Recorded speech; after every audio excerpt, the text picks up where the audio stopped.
It's no surprise that with the success of the Nintendo Switch, Mario Kart 8 Deluxe sold incredibly well, holding its own against the likes of Smash Bros, Pokemon, and even Animal Crossing. In fact, it's one of the only titles to cross the 30 million mark. But with this success, it seems some people are doubtful that we'll see a sequel in the near future. So today, let's take a look at these arguments and then talk about why I think we'll see a new entry sooner rather than later. Without further ado, let's get started.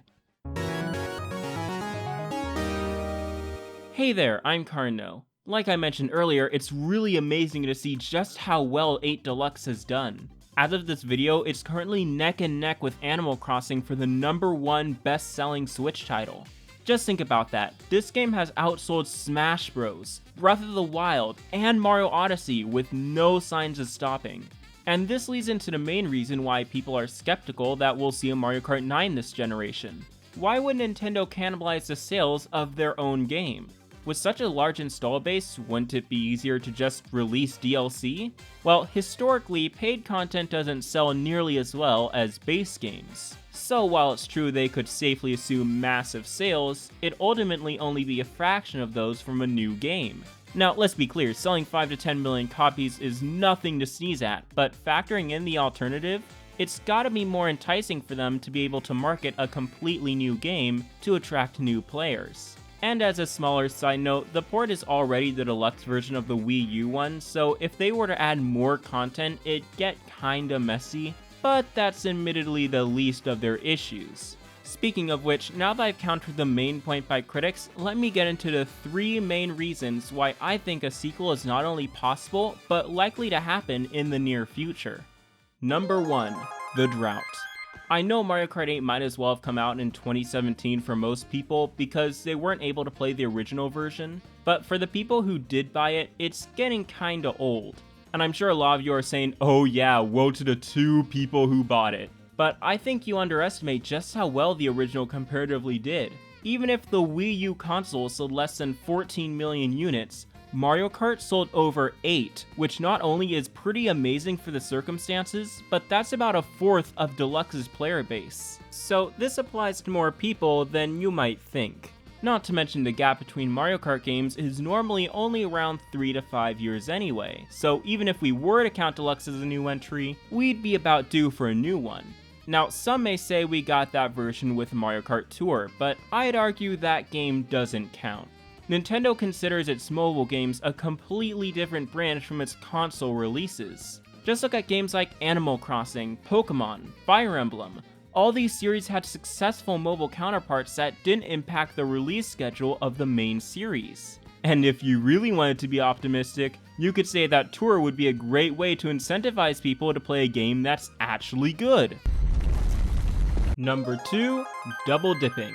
It's no secret that if you're a fan of Mario Kart, you probably own multiple entries. So why would this be any different? A lot of Wii U owners picked up the Switch version, so there's a recent example right there. And how easy would it be for Nintendo to market a brand new game to the 30+ million people who enjoyed 8 Deluxe? They could even mix it up a little and go crazy with some ideas like in Double Dash. And to the newcomers, it's not like a new entry is gonna alienate them, especially since the current version is still full price. Like, nobody's gonna go, aw man, they're releasing a new Mario Kart? Well, now I can't pick up either of them. Sure, a new game would be unlikely to match sales, but if New Super Mario Bros. Can make the top 10 list, I'm certain a second Mario Kart can too. How crazy would it be to see 2 entries in the same list? And number 3. It'd be easy to make. I don't know if Mario Kart 8 is using a unique engine, but the fact that they got it working on Switch so quickly leads me to believe it wouldn't be too hard to make it work for a new game. And as I briefly mentioned earlier, now would be their chance to go crazy with new ideas. Or alternatively, they could simply make it bigger and better. In fact, I did a video a while ago talking about how they can make such an entry.